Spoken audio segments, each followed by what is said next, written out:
Okay, welcome. Welcome to the last in our lecture series on the Eighth Amendment. I would like to just give you a little update. Ended the first half a little rough, not gonna lie. That was a little rough. Interception, touchdown, yeah, but I feel good. I feel strong about the Packers. We got a whole second half. I mean, it's only half the game, right? It's not that much. So anyway, I'm just gonna get through this so I can finish watching the game and stop being obnoxiously doing play-by-play for you guys as I'm trying to do a lecture. So, especially because this lecture topic is really serious, and it really is quite serious, so I need to be mature and pulled together here and not focused on football. And also because, frankly, whether the Packers win or lose, whatever, we still need justice in America. So let's make sure we get it here. Okay, so let's talk about cruel and unusual punishment. It's probably the most popular topic that I talk about in my classes, and so I really wish I was with you guys because it really is something that is a powerful topic. I think people are captivated by it because, first of all, it's the death penalty. It's the ultimate punishment, right? I'm taking my glasses off because I can see the glare is really bad. And there's no fixing the death penalty once you go back. But cruel and unusual punishment is more than just the death penalty, right? I mean, there are lots more components to it. So before I fully head into the death penalty, maybe I should back it up just a touch and talk just more broadly about cruel and unusual punishment. Okay. So essentially, I want to just touch on the history of the death penalty, because I keep saying death penalty, but I mean cruel and unusual punishment. So let me just back that up. It's because I was just doing a bunch of reading on the death penalty, so I think that's where my brain is. Okay, so if we read the whole Eighth Amendment through, this last little bit is what we're focusing on here. So the Eighth Amendment reads, excessive bail shall not be required, nor excessive fines imposed, nor cruel and unusual punishments inflicted. So, there is a history in English law with regards to punishments and what kinds of punishments can be used. And I referenced those in the first lecture in this series with talking about people being put in the stocks. I mean, historically speaking, the English-speaking world was not terribly gentle with its criminal suspects or its criminally convicted. In early English society and, European societies, the early civilizations of Mesoamerica, all over the world, really see severe punishments, and punishments that I think in the modern day we would probably be very blush to consider, were regularly considered appropriate. And it goes back to this notion of the evolving notion of decency, like what is the evolving standard that we're going to use. And obviously our standard today is very different than it was at the time that the Constitution was written. I mean, just think about this. At the time the Constitution was written, it was not uncommon for people to be publicly dissected as a punishment. Yeah, let that one sink in. Public dissections, which means like being slowly cut apart and killed. Disembowelment. I mean, people had things done to them like tarred and feathered. Hot tar poured onto your body and having, feathers stuck to you as a form of punishment, or in particular, a form of sort of shaming, public shaming. Shame was something that was used a lot as punishment, and I think we've talked about it in my class. I do have a fondness for shaming. The Ruiner's Wall being not my invention. I'm not going to say which of my friends, colleagues, came up with the original idea of the Ruiner's Wall, but I do think if you want to know why can't you wear hats in school, well, might want to go back and talk to whoever it was that ruined it for the rest of us. So obviously, we don't do those kinds of things anymore. The reason we don't have a ruiner's wall, the reason why, Miss Amidon doesn't have, a stocks that she puts kids in, although dreamy. That is actually a dreamy concept. Not really. I would never do that. The reason we don't do that is because we have this evolving standard. All joking aside, we know that that isn't what we want for a society. Like, we know, first of all, that, shaming people, abusing people, doing those kinds of things doesn't necessarily make our society safer, and it doesn't absolutely lead to people not committing more crimes. And when you're looking at any society, you have to determine, like, what is your criminal justice system for, and ultimately what is your system of punishment for. I mean, do we just want to punish, or do we want to prevent? If we just prevent, then, or if we're looking to prevent, then, is rehabilitation a component of what we're looking to do? So, these are, again, the evolving standards of decency that Americans and the American system has to consider. And that's, again, that quote from Trop v. Dulles. Just want to point that out, that it's come up in 2 different lectures, so final exam. Okay, just saying. Gosh, I was going to go on and tell you a couple more examples from antiquity and history of some pretty awful things that people used to do. But I don't know, there's some pretty bad stuff people used to do as parts of punishments. And, you guys have heard of torture chambers and things like that. I mean, people being sort of drawn between 2, carriages and having limbs ripped off and things like that. But also things as maybe less mundane, but possibly, you can think of how, like, brutal these kinds of things were. You just having to wear, like, a scarlet letter. In the book, The Scarlet Letter, if any of you have ever read that book, she wears a scarlet letter. What is it? I'm going to give space for you guys to answer. What letter does Hester Prynne wear? She wears an A. And she wears an A because she was, does anyone know? An adulteress. I'm going to assume that you knew that A stood for adultery. But people could also have a letter B that they would have to wear, like blasphemy.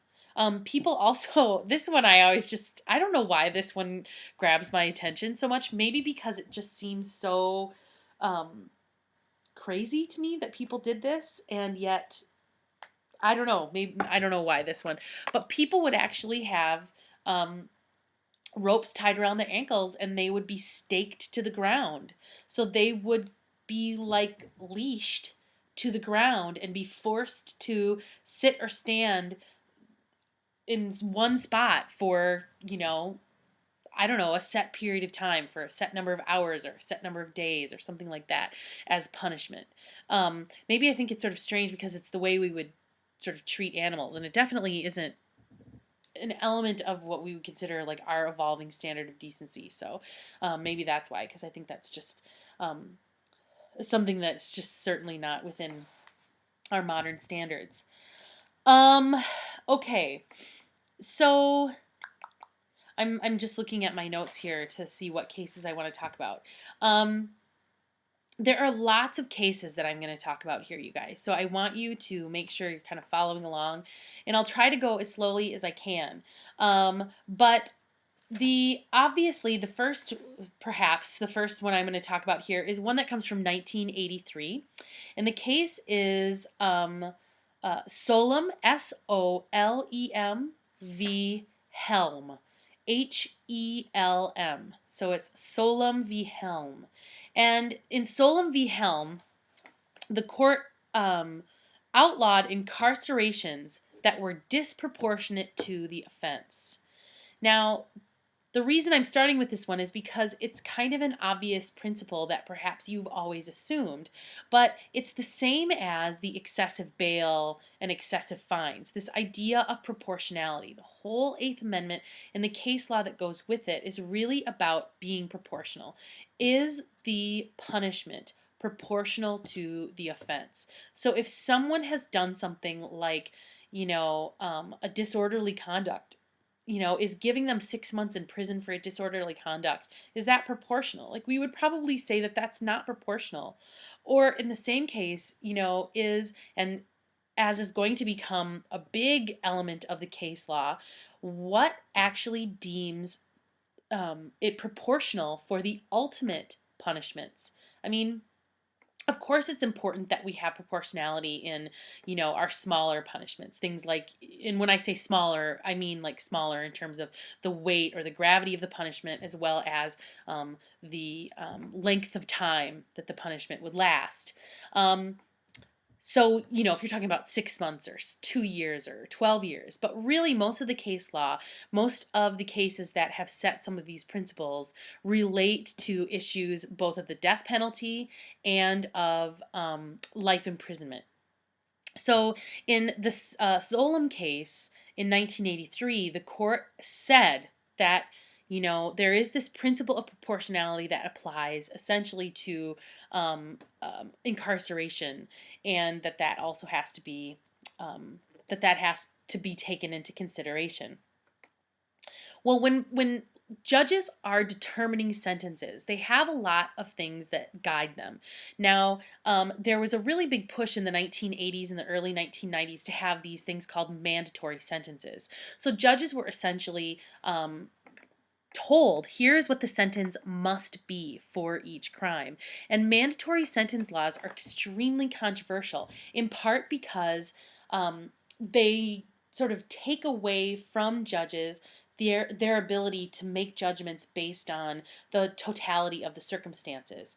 And we've talked about this in class before, that there have been some really famous cases of people who have been convicted under mandatory sentencing that are really brutal, because the crime may have been in one famous case, the accessory to the sale of a narcotic, but the circumstances of that might have been really unique. And in the case I think I referenced with you guys, it was a girl who was giving a ride to her friend's mom, who went to a drug house, and this girl got 13 years in jail under mandatory sentencing. And so judges have spoken out strongly against some truth in sentencing rules, but they do still apply in many places. And so, being sort of aware of some of these issues and why would something like truth in sentencing be such an issue is an important part of being sort of tuned in. And the other thing that came along with mandatory sentencing was this notion of truth in sentencing. So not only were judges now being told, you must give, for this charge, you must give this amount of time in jail, regardless of the circumstances. But then states began passing laws that were called truth in sentencing laws. And a lot of this stuff is politically motivated. And it's really dangerous whenever you have politics entering into the sphere of criminal justice, because while yes, our politicians are an important part of the system, and I don't want to undermine them or suggest that, they aren't doing an important job, politicians have a very different job than judges. And in some ways they keep the court system in check. It's a check on the court system. But, when a political candidate, as happened in the 1980, what would have been, Mr. Vorlander is going to remember, the 1989, 88, it would have been 88, right? Election of George Bush Sr., George H.W. Bush. When he was running for office, he was running against a man named Michael Dukakis. And in one of the most famous television campaign advertisements of all time, the George Bush administration ran an ad showing a revolving prison door going around and around and around.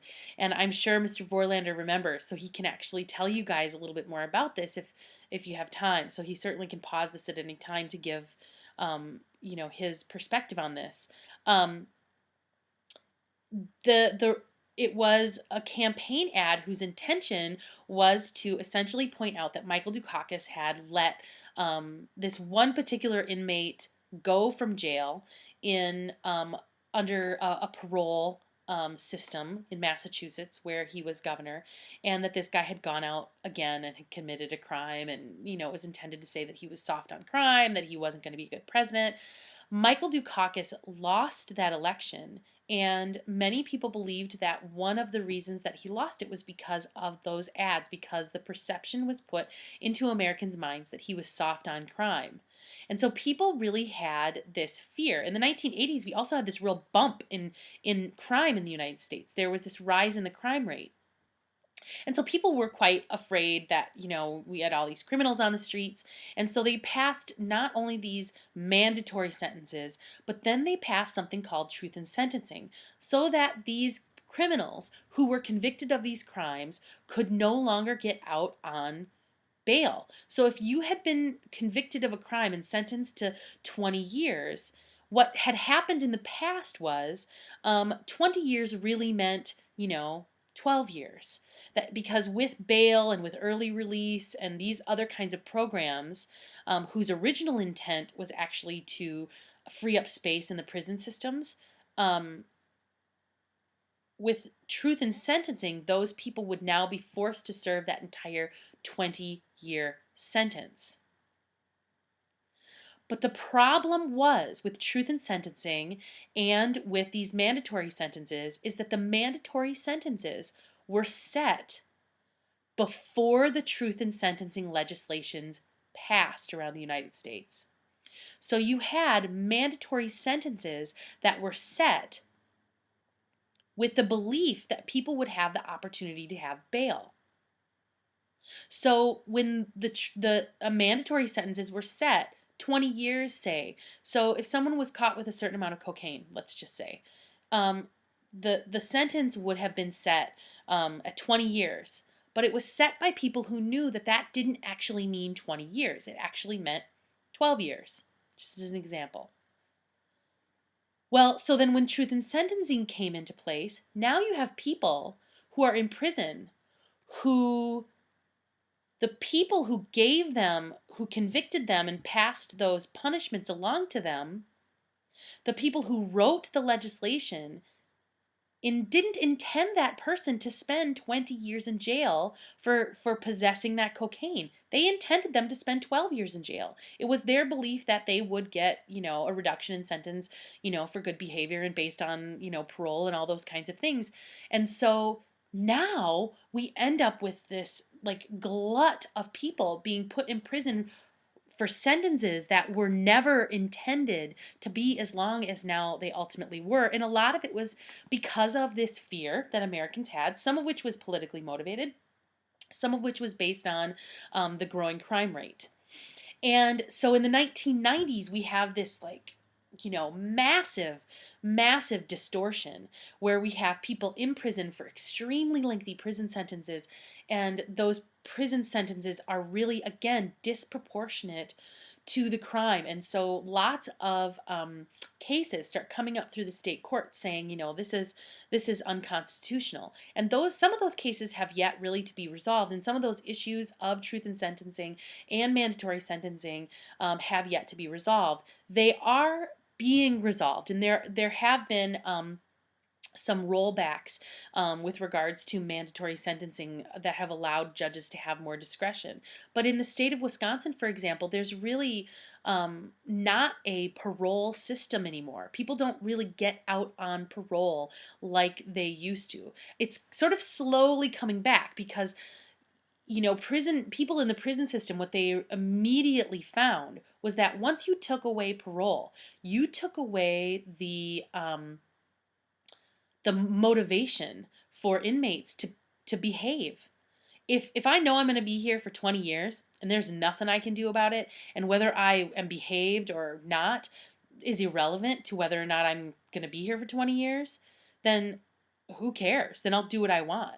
And so prison systems and people within the prison system began sort of crying loudly for parole. Most of you guys got to meet Kurt Spanbauer, the guy who did our presentation at Red Granite Prison. And he is a huge proponent for parole type systems, because if you don't have anything to hope for, if you don't have anything to behave for, then you're not going to behave, and you're not going to do what's right. You're not going to participate in programming. And so it's a really complicated matrix. So those issues are really significant. But there are three significant things that judges have to consider when they are considering any kind of sentencing. And if you take away the mandatory sentencing principles, because mandatory sentences do not apply in all cases to all judges. For example, in Columbia County, if you are convicted of, drinking and driving, the judge does have a fair amount of discretion. So at the federal level, it's different. But at the state level, there has been a lot of repeal of some of those mandatory sentence rules. So when judges do have discretion, they do consider these three main principles. And the first one is the gravity of the offense. I mean, obviously, if you stole a bottle of alcohol from the liquor store or you stabbed your girlfriend, obviously the gravity of the offense is significantly different. So judges are going to consider that. But the other two are something I want you to pay attention to, because number two is judges also consider sentences imposed on other people for similar offenses within that same jurisdiction. So what are some similar sentences that have been imposed within that same jurisdiction? So if you're a judge in Texas, for example, or you're a judge in Vermont, those are very different jurisdictions. And a judge who is putting down a sentence. Oh, sorry, I just caught something. That was good. That was a good run. Just sorry. If a judge is imposing a sentence on, for a drug crime in urban Dallas, it's going to be different perhaps than something that is being imposed by someone in,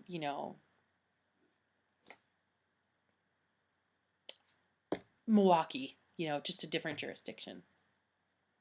But there is a third principle in which judges also do consider sentences imposed by other people or on other people for similar crimes in other jurisdictions. So judges, even though what I just said was that judges consider their own jurisdictions first, and if you're in Texas, you think about, okay, what's the reality for us in Texas? Judges are asked to consider not just their own jurisdiction, but what else is happening out in the rest of the world to keep themselves relevant. Otherwise, you could see sort of, one little region kind of just developing its own jurisdictional kind of principles with regards to sentencing, and then you would have a really sort of imbalanced system. So those are the three main things that judges consider when setting their sentences, when and if they have freedom to do that. So let's see. Okay. So what does it mean? What is cruel? Like, what is cruel and unusual punishment?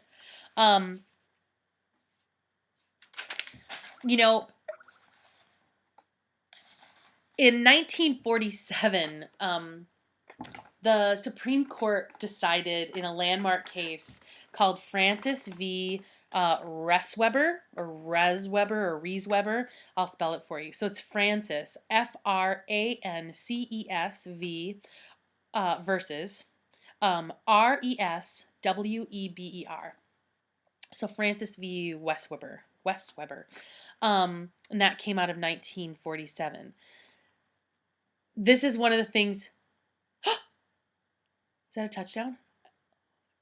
I think Jennings just made a touchdown, but I'm not sure. I'm sorry. Watching. Oh, he didn't. Okay, sorry, I'm back. I'm sorry. That was a heartbreaker. Okay, in this case in 1947, I know you guys are laughing at me because I'm doing this, so I'm gonna own it that I'm watching the game while trying to do this lecture for you guys. The court decided in 47 that it is not cruel and unusual punishment to electrocute someone for a second time. The situation in the Francis case was there was a convicted someone. This guy Francis was convicted of murder, and he was set to be executed. And I don't know what state this occurred in. I would have to look it up, but I'm not really sure.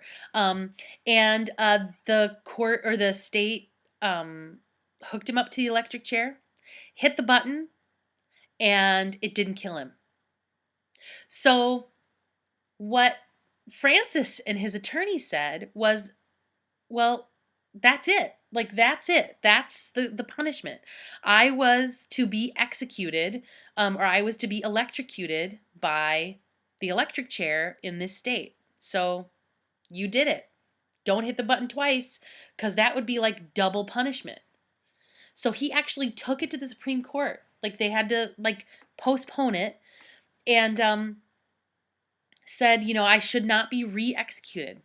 I shouldn't have to have my punishment inflicted twice, essentially. And the court said, no, sorry, no.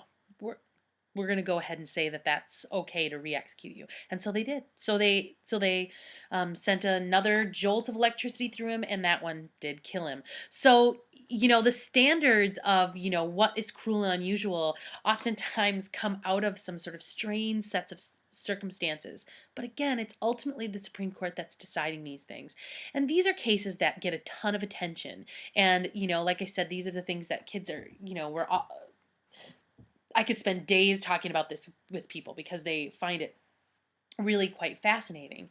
And so as we kind of get into this, we're going to be talking more about the death penalty because it really is that sort of top tier, the top tier punishment that people always look to. But on some other sort of notes, in 1977, you will all be very happy to know that in a case called Ingram v. Wright, Ingram, Ingrahm, versus Wright, that's Wright, and again, it comes out of 1977, the Supreme Court did in fact declare that it is not cruel and unusual punishment to use corporal punishment in schools. So essentially what I would like you to just know is that beating you in school, hitting you with a mallet, or other forms of corporal punishment, which can be found still to this day around the United States, is not considered cruel and unusual punishment. So watch your back, I guess is what I'm saying. Although it is not allowed in the state of Wisconsin. So I guess you're safe there. Not in public schools anyway. Private schools, never know. Okay. So let's get into talking about, oh boy. Yeah, I'm going to talk about a bunch of different cases, but let's get into talking about the death penalty here. The death penalty is highly controversial. And, everyone has their own opinion on it. But the United States is a fairly unique country in the sense that, as compared to all of our sort of good buddies around the world, countries that we have close historical connections to, like Western Europe, close economic relationships with, we are among a very small minority of those countries that has the death penalty. As a matter of fact, the United Nations, an organization that the United States has been involved with since its inception, and in fact it was conceived of by Americans and is headquartered in the United States.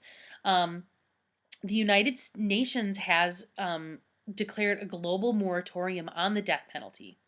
And the U.S., as it does in many cases with the United Nations, just says, "All right, well, whatever, that's you. Like, we're not gonna follow that." And so we sort of do our own thing. But within the United States, a lot of times kids don't realize, and people are often surprised, um, like what the sort of death penalty picture looks like in the United States. So if I were to ask you, and we maybe have already covered this, so you guys might know this, but I'm wondering if you guys, um, do you guys think that the death penalty is the majority of states have the death penalty or the minority? In other words, do more states have it or do very few states have the death penalty? What do you think? We may have already covered this, but if we have, forgive me, but if we haven't, let me just tell you that in the United States, there are actually 42 states in the United States that currently have legalized death penalty. So that's the vast majority of states in the U.S. that have the death penalty. However, not all states, even those with the death penalty, are actually using their death penalty, are frequently using it or actively using it. And in fact, in a few cases, and a growing number of cases as it turns out, there's actually a moratorium. New Jersey was the first state to declare what's called a moratorium, or a sort of stoppage of the death penalty. Illinois also currently has a moratorium on the death penalty, as does New Mexico. And those states are on the rise. Now, the state you guys live in, Wisconsin, is among the minority of states in the United States that does not have the death penalty. And Wisconsin actually has the distinction of being the first state in the United States that has the death penalty to outlaw it. And I don't actually have the date on that. I was just looking, like, I wonder when the death penalty was abolished. But we were the first state in the United States to formally and legally abolish the death penalty. Oh, we got 3 points. Just noticed. Okay. Go Wisconsin. No death penalty, and Packers just scored 3, which puts us within 7. Okay. Well, let's see. It's third quarter. 2.5 minutes left. Okay. Just, again, wanting you to have all the information. So the United States, majority of states have it, but several states actually are either not using it, officially not using it, and some unofficially are really turning away from the death penalty. But in the U.S., the death penalty was relatively, uncontroversial until really the early 1970s. And you know what? I'm going to go back further and say the civil rights era. During the civil rights era, there were a great deal of cases and a number of lawyers and prominent African Americans who called very loudly for the abolishment of the death penalty.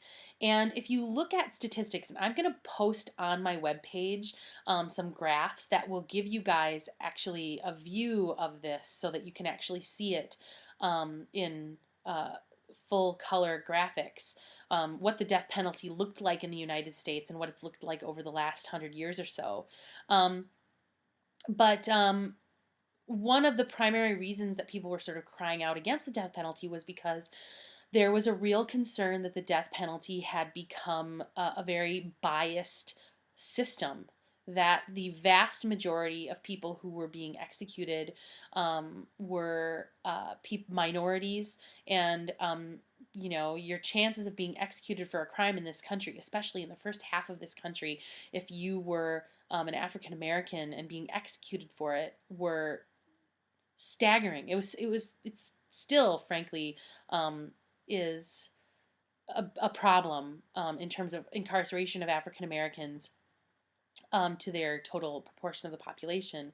But prior to the 1970s, the statistics were shocking. And in one of the most famous and landmark Supreme Court cases dealing with the death penalty ever is a case called Furman v. Georgia. Furman v. Georgia. And actually, Furman v. Georgia stands for a group of cases. There were a whole group of cases that were put together, and Furman v. Georgia was just the first alphabetically, and that's why we call it Furman v. Georgia. But these cases came before the state or the federal Supreme Court, the U.S. Supreme Court, in 1972. There was a ruling that was made, and basically, what the people bringing this case to the U.S. Supreme Court were saying was that, you know, there was such an inconsistent application of the death penalty that states had such wide variances in, you know, what crimes were executable crimes and who could be considered executable. I mean, in some states, you know, children who are 15 years old could be executed. And in other states, you know, people couldn't be executed over the age of 18. I mean, it was this like really inconsistent system. But not only that, when the justices looked at the statistics, as they were asked to do, of who was actually being executed in this country, what they saw was that there is obviously a problem when you have such a disproportionate number of people being executed who are people of color. And so, starting in 1972, the federal court, the U.S. Supreme Court, actually said that they were putting a moratorium on the death penalty, meaning that all states in the United States had to, at that point, suspend all death penalty cases, and anyone on death row had to have their executions suspended at that point. I mean, there was sort of this like hold was put on them, and that every single state in the United States needed to actually get its statutes, its statutes as they relate to the death penalty rewritten. So they had to fully rewrite their statutes. And then they had to rewrite them so that they met these standards of fairness that the Supreme Court laid out. And the idea, again, was to better ensure fairness. All the states that had the death penalty at that time rewrote them, with the exception, and got them passed. And actually, in 1976, the first case, the first death penalty execution was done, ending that moratorium. So for 4 years, there were no death penalties, there were no executions in the U.S. But by 1976, states were once again executing, and ever since then have. However, interestingly, Nebraska, New York, Massachusetts, and Kansas have never had their statutes declared constitutional. Interesting. And only Kansas has executed someone since the 72 moratorium. So listen to what that means. So what that means is Kansas executed just one person. Kansas just executed one person. And it was, you know, many think it was in sort of defiance of the federal courts, because this was controversial. I mean, don't be mistaken. This was extremely controversial, and it becomes very political. I mean, statistically, the death penalty is something that conservatives strongly support, liberals are strongly against, and so you have this politicizing of the issue. And so the state of Kansas, in a, you know, sort of, I suppose you might consider it sort of a retaliatory kind of a way to kind of defy the federal Supreme Court, actually executed someone without getting their statute declared constitutional according to the standards set forth by the Supreme Court. But they have not executed anyone else. So they just sort of did the one and then, I guess, stopped. So it's sort of interesting. So sort of fascinating. So even though we know that there are 42 states that have legal execution, Nebraska, there are 4 more that actually have never, well, 3 more, I should say. Nebraska, New York, and Massachusetts, who've never gotten that statute rewritten and have never executed someone since then. And then in the case of New Jersey, Illinois, and New Mexico, they have instituted their own moratorium more recently. So, and we're just talking in the case of New Jersey, Illinois, and Mexico just in the last 10 years. So, like 7 to to 10 years. So it's a super controversial issue in the United States. And again, like I said, we could keep going, and I'm going to just tell you a few more cases as they relate to the death penalty. And the one I want to highlight is Roper v. Simmons. Roper is spelled Roper v. Simmons. And that case comes from 2005, so a very recent case. And in that case, the federal Supreme Court declared it unconstitutional for the first time to execute, and this was there was a lot of stuff written about this, and I was teaching at the time, so I remember when it all came down, and I remember reading a lot of articles about it and being moved by some of the arguments that were being made about this issue. But basically what the Roper case established and what the court ruled is that there can be no death penalty. So no death penalty can be given for anyone who was under the age of 18 at the time that the crime was committed. So if you were 17 at the time you committed the crime, you cannot, in the United States right now, be given the death penalty. And there are some, I just have to say, really just tragic, kind of shocking cases of people who, and young people who were executed, for crimes that they committed when they were quite young. But the basis of this ruling was, one of the primary arguments that persuaded the majority of the court was the adolescent brain development in particular, that adolescents don't have the same processing as adults in terms of consequences and knowledge of consequences, and therefore that should all be taken into consideration when giving this ultimate punishment. And the other one that I want to highlight for you guys comes from 2002, and similarly a pretty important case in terms of the decision as to who can and cannot be executed. And this case is Atkins, Atkins, Atkins v. Virginia. And in the Atkins case, the court declared that it is unconstitutional to execute the mentally handicapped. So if someone is determined to be mentally handicapped, they too cannot be executed. I want to give you guys just some statistics, and as I click on my computer, the lights go up, and because I'm going to read them off my screen here. So I'm going to have this massive glare on my face here, so you'll just have to tolerate it. But I want to just give you guys a sense of, so who is executing in this country, right? Like what country, or what states rather, are doing the executing? Who's doing all this executing? And it probably won't surprise you to know that the top executing state in the United States, and this is since 1976. So this is the country that, over the last, what would that be, like 35 years or so, in my lifetime, frankly. So pretty similar distance to my lifetime. So guess, I wonder if you can guess what state in the United States has executed more people than any other state in the last 35 years. And if you said, as you were sitting there, and I hope you were all throwing out answers, if you said Texas, you are right. Texas, yes.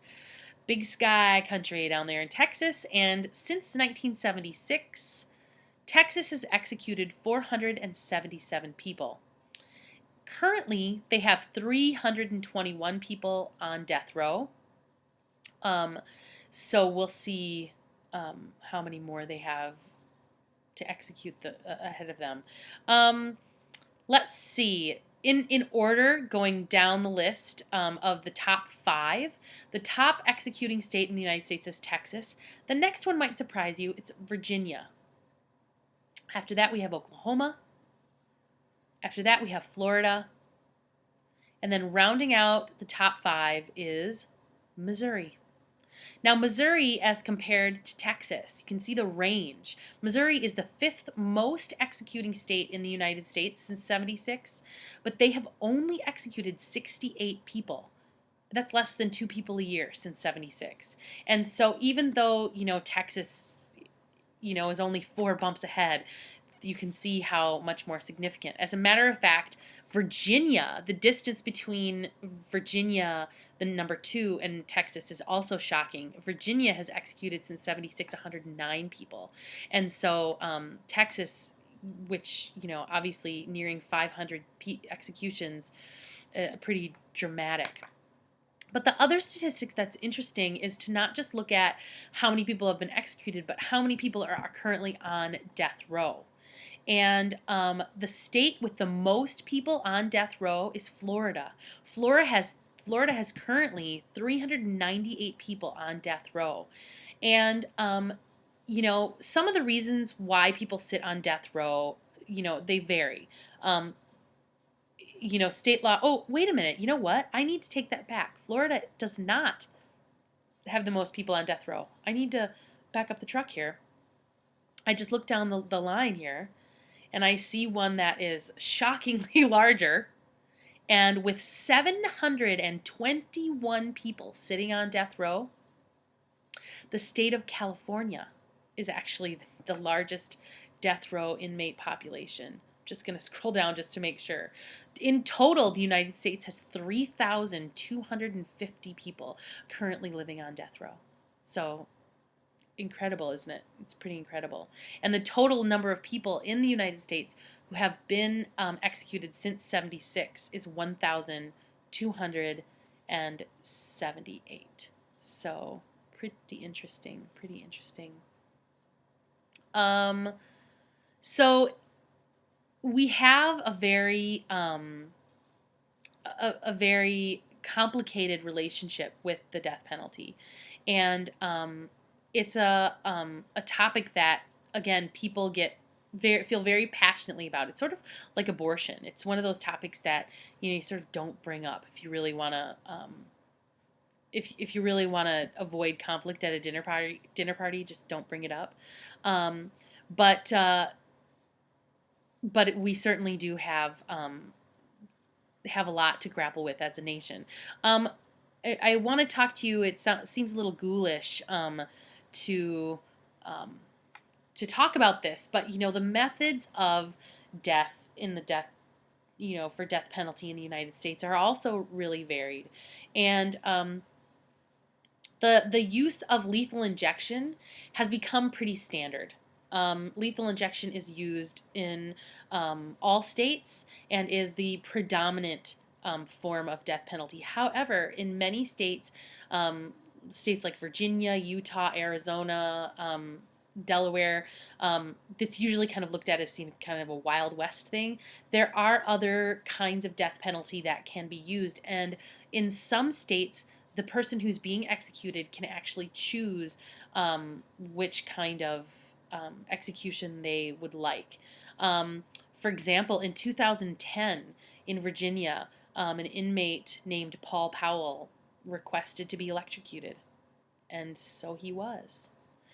Even though electric chairs are rarely used, they're sort of mostly kept in museums at this point. But you can also be shot by a firing squad.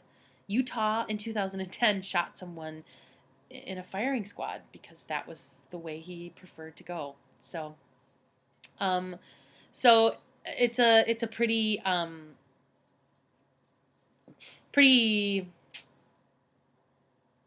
maybe surprising to think about someone actually choosing that kind of thing, but I don't know. It's all sort of shocking in some senses.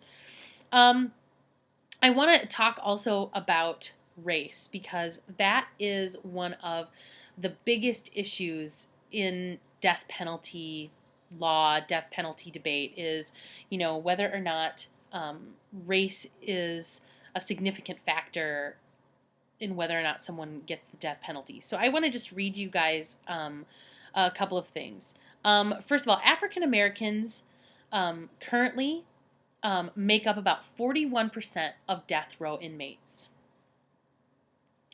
41%. And yet, they are only approximately 12% of the general population. Since the moratorium ended in 1976, only 34 of those have they have made up 34% of those actually executed. So death row inmates, 41%. Actual executions since 76, 34%.